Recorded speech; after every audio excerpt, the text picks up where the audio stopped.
breaking. Flynn withdrawing his guilty plea after appalling new evidence emerged overnight. Disturbing new information has recently come to light in the Russia collusion investigation, and it's not the information that the left wanted it to be. Despite the best efforts of the DNC, the Mueller investigation didn't uncover anything that would negate the election results. In fact, the shroud of mystery has been lifted, and what could have been used to cast doubt, with no real evidence for years, has now been proved to be just another misdirect.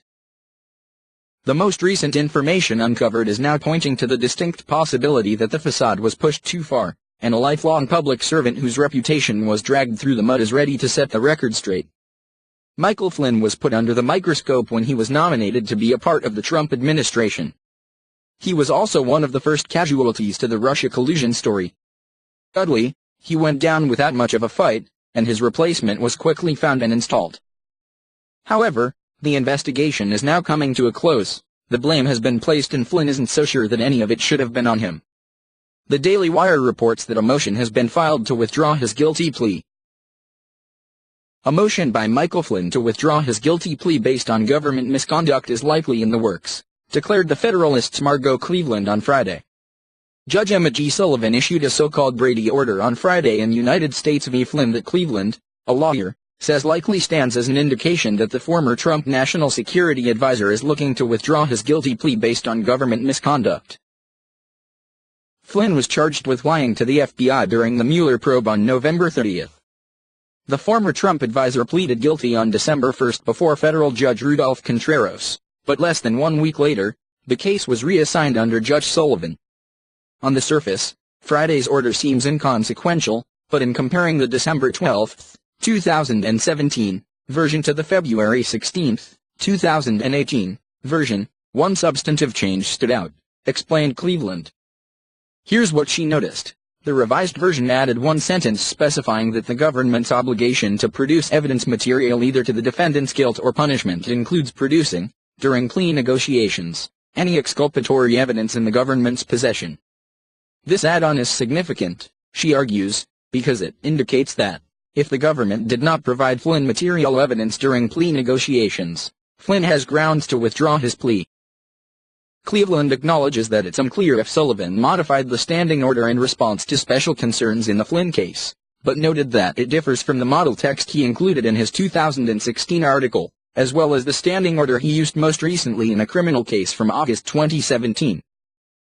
Moreover, in the revised order, the judge added a lengthy footnote detailing the case law and setting forth his position that, if material exculpatory evidence is withheld during plea negotiations, a defendant is entitled to withdraw his guilty plea. Flynn's attorneys now know what to do should Mueller's team disclose such evidence, argues Cleveland. In the wake of the release of the House Intelligence Committee memo on possible FISA court abuses and Grassley-Graham memo, numerous pundits have argued in support of the idea that Flynn has grounds to move to withdraw his guilty plea. This raises all kinds of questions.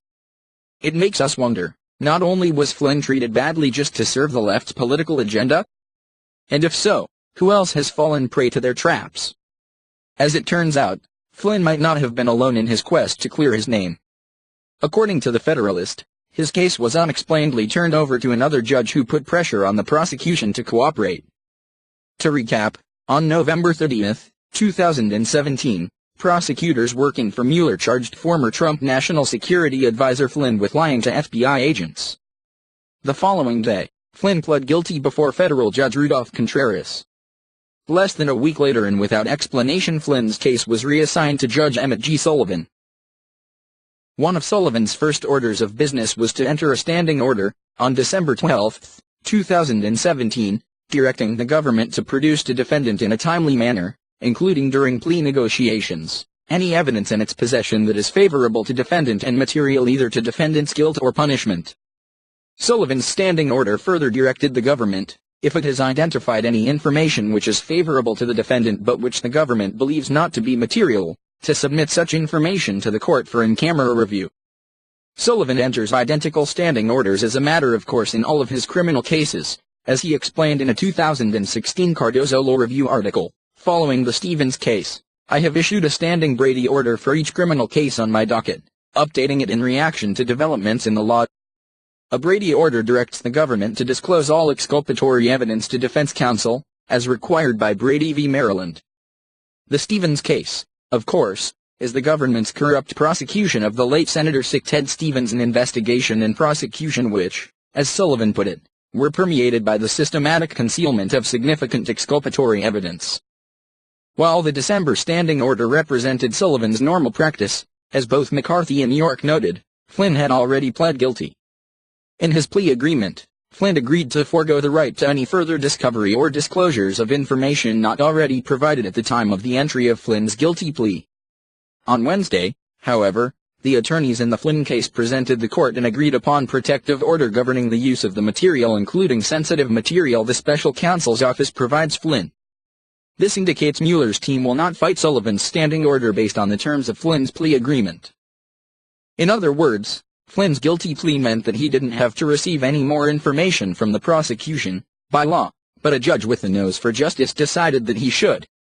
We don't completely understand why this is happening, or what the details of the case are, but we do know that the other shoe has yet to drop.